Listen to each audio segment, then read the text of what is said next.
tenggelam di jalan kasih-Mu Bapa. Oh Tuhan, ku rindukan selalu diam dalam bait-Mu,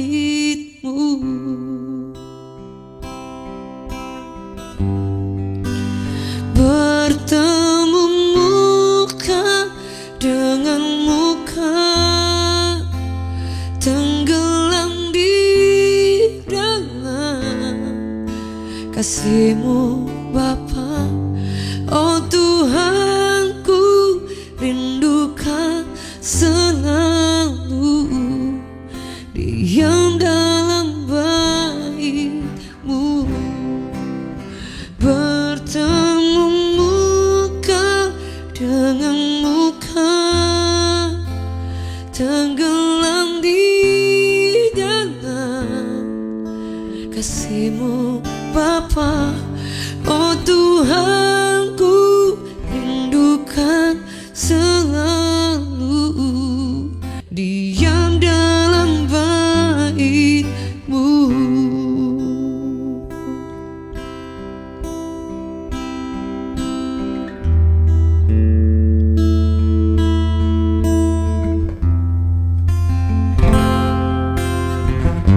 Kami rindu menyembah-Mu Tuhan.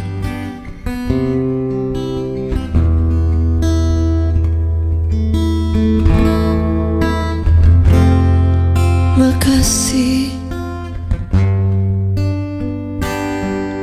oh.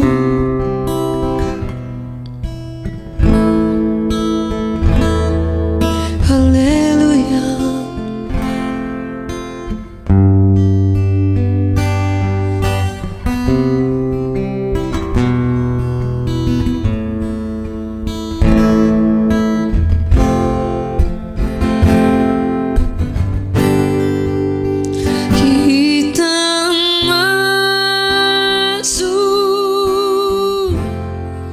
Tahta sucinya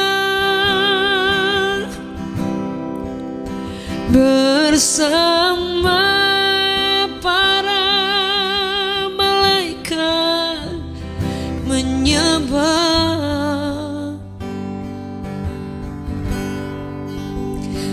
Mari puji Yesusku,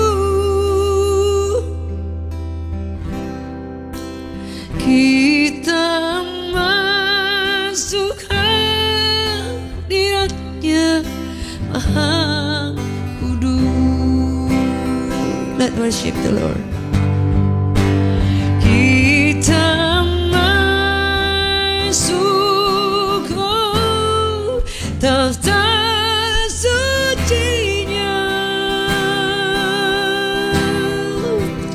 bersama para malaikat menyembah.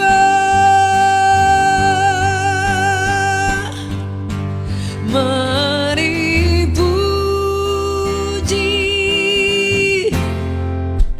Yesusku, oh yeah. Kita masuk hadirat-Nya Maha Kudus.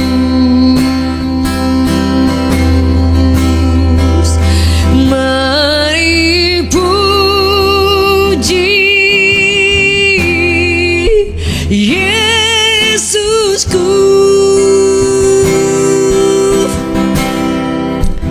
kita masuk hadirat-Nya Maha Kudus.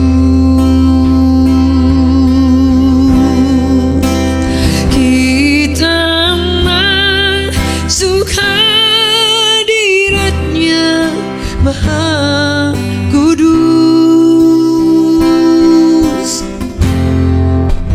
Kita masuk hadirat-Nya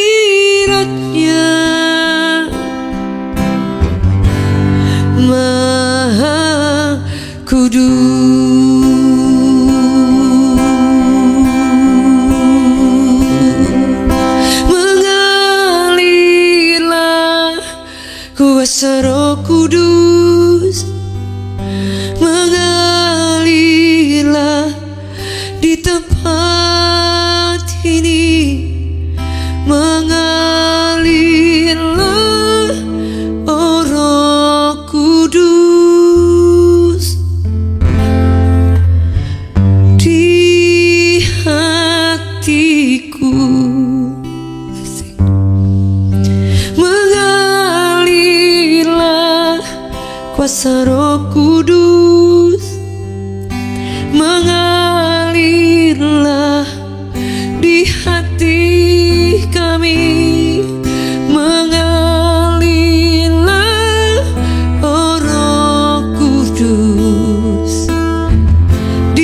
Kami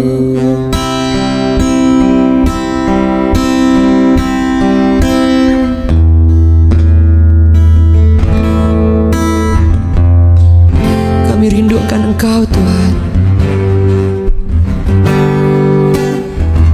Kami haus akan Engkau Tuhan. Basahi hati kami,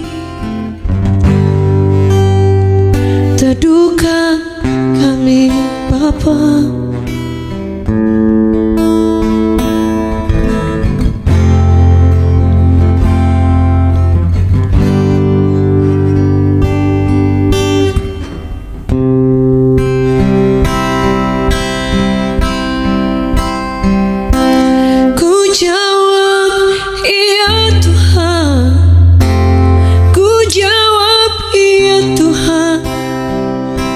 Ku jawab ya, ya, ya.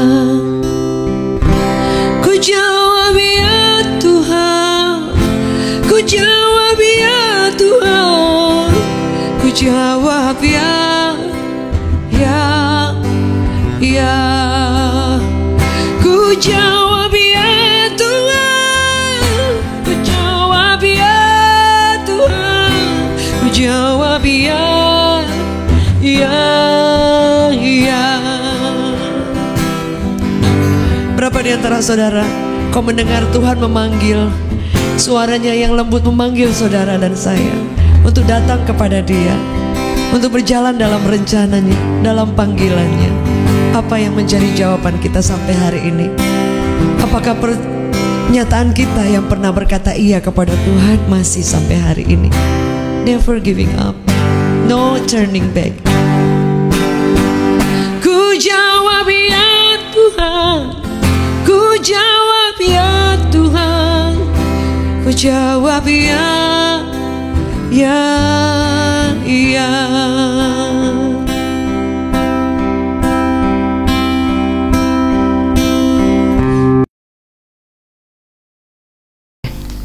Selamat pagi Bapak Ibu Saudara sekalian yang dikasihi oleh Tuhan. Salam sejahtera dan berharap kita semua dalam keadaan baik dalam pemeliharaan Tuhan.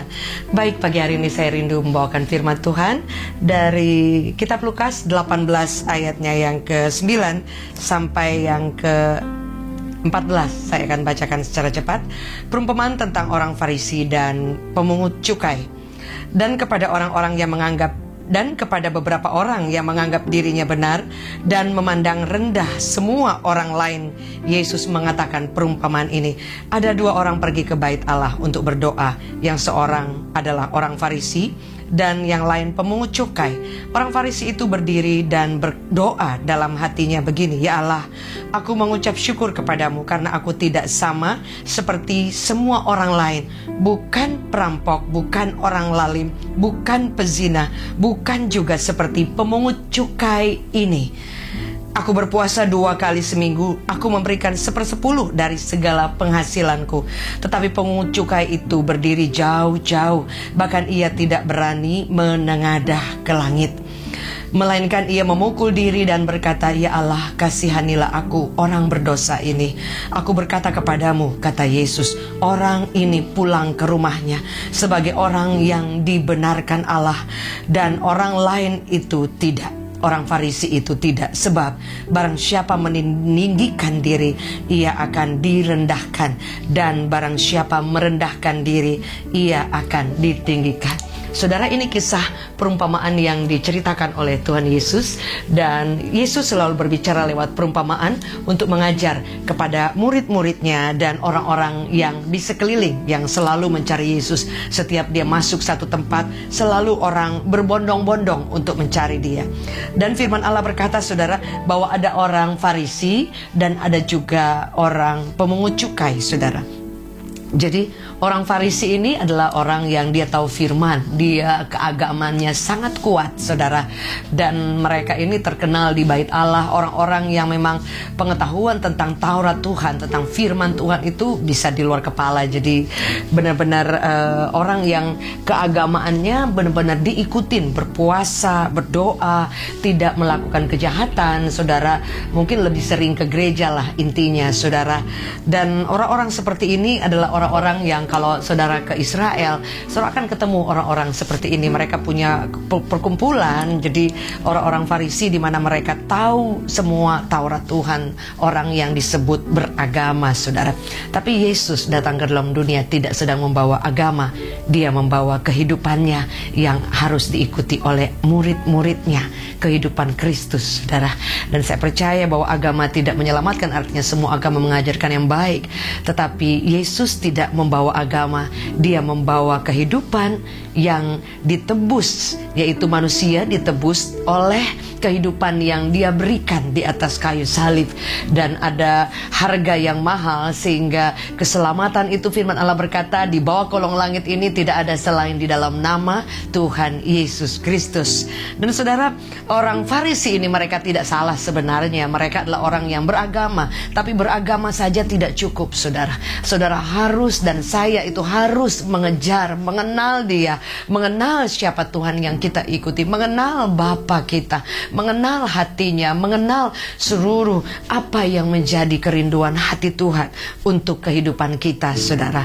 Dan firman Allah berkata, ketika agama hanya menjadi sesuatu yang kita percayai, kita ikuti, saudara, firman Allah berkata, iblis juga percaya bahwa ada Tuhan, saudara. Jadi kepercayaan orang Farisi ini, mereka sudah radikal, mereka orang yang sudah takut Tuhan. Tetapi yang menjadi menarik perhatian Yesus yaitu hati yang merasa, saya bukan siapa-siapa, saya ini kalau bukan Tuhan ini, saya nggak mungkin ada hari ini, saya banyak berhutang kepada Tuhan. Sehingga saudara, perbedaan yang sangat jauh. Orang pemungut cukai ini dikenal adalah orang yang terkena jahat. Mereka suka dalam pekerjaan-pekerjaan yang kotor, dalam keuangan-keuangan yang tidak bersih, saudara. Dan mereka terkenal orang yang kaya, tetapi orang yang mungkin uangnya tidak halal, kata orang, saudara ya. Tapi saudara, pemungut cukai ini justru mengalami suatu pemahaman yang sangat luar biasa. Dia berdiri jauh-jauh, menatap ke langit saja dia tidak berani, saudara. Karena dia tahu, dia sadar betul siapa dia, saudara. Dan kemudian dia berkata, dia bahkan memukul diri. Bahkan dia berkata bahwa, Tuhan, aku tidak layak, kasihanilah aku, have mercy on me. Saudara, berapa di antara kita, seberapa lama Anda mengikut Tuhan tahu semua ayat sampai di luar kepala, sampai lupa, saudara. Tetapi kerendahan hati itu tidak bisa tergantikan oleh pengetahuan kita akan Tuhan atau akan firman-Nya, saudara. Karena kerendahan hati, merendahkan hati di hadapan Tuhan, dan selalu berkata, Lord, I'm nothing. Aku bukan siapa-siapa, tapi Engkau menemukan aku. Aku masih perlu Engkau. Aku sudah banyak belajar, tapi aku masih perlu ingin mengenal Engkau. Tuhan, layakkan aku. Tuhan, tolong aku. Tuhan, ampuni kalau aku ada salah, saudara. Bahkan orang pemungut cukai ini yang selalu, mungkin kalau di dalam standar umat beragama, mereka nggak masuk hitungan. Tapi justru Yesus berkata, orang ini akan pulang dan dosanya diampuni, dilupakan, ditahirkan. Tapi orang yang satu, orang Farisi, orang yang tahu firman, orang yang tahu semua tentang Tuhan, atau orang yang mengerjakan pekerjaan-pekerjaan Tuhan, lebih sering ke gereja, mungkin ke bait Allah, tapi itu tidak menjamin. Bukan berarti kita tidak boleh ke gereja atau beribadah atau melayani, bukan, saudara. Tapi ini berbicara konsep hati atau standar hati yang dibangun, yang menjadi dasar fondasi, saudara. Justru kalau kita semakin cinta Tuhan, itu bagus. Kita mengasihi Tuhan, berdoa, beribadah, mengejar Tuhan, itu lebih bagus. Tetapi selalu kita mengoreksi hati kita. Masihkah kita selalu merasa kita bukan siapa-siapa kalau bukan Yesus, saudara? Pencapaian, kesuksesan, harta, fasilitas, teman-teman yang limpah, kesempatan-kesempatan yang besar, semua hal-hal yang dahsyat yang Tuhan percayakan dalam kehidupan kita. Saudara, seharusnya itu tidak akan menggantikan rasa yang pernah ada ketika saudara bukan siapa-siapa. Paulus berkata, saya tidak bisa bermegah karena saya tahu dari mana saya datang dan siapa saya. Saya sampah, tapi Kristus menemukan saya. Saudara, saya percaya ada banyak sekali orang yang sampai hari ini Anda diberkati Tuhan, Anda dipakai Tuhan luar biasa, Anda mengalami pencapaian luar biasa, tapi dengan waktu yang bersamaan Anda memiliki hati yang tetap berkata, Tuhan, aku bukan siapa-siapa. It's all about your grace, your grace. I'm nothing, Lord. Sebab itu adalah lagu yang saya tulis, hidupku hanya anugerah-Mu, tiada satupun yang dapat ku banggakan. Saudara, apa yang kita bisa banggakan? Dan Alkitab mencatat orang yang selalu merasa, Tuhan, saya ini kalau bukan Engkau nggak ada apa-apa. Saya ini kalau bukan Engkau yang menolong, bukan siapa-siapa. Kalau saya ini kalau bukan Tuhan yang mengangkat, kalau bukan Tuhan yang memberi berkat, saya ini bukan siapa-siapa. Ada banyak kesaksian orang-orang yang tadinya nggak punya apa-apa, tapi Yesus memberikan favor, anugerah, rahmat, mengalami berkat, anugerah, semua yang tidak terbilang, saudara.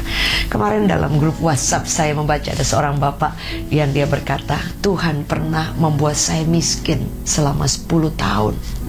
Tidak ada apa-apa sama sekali.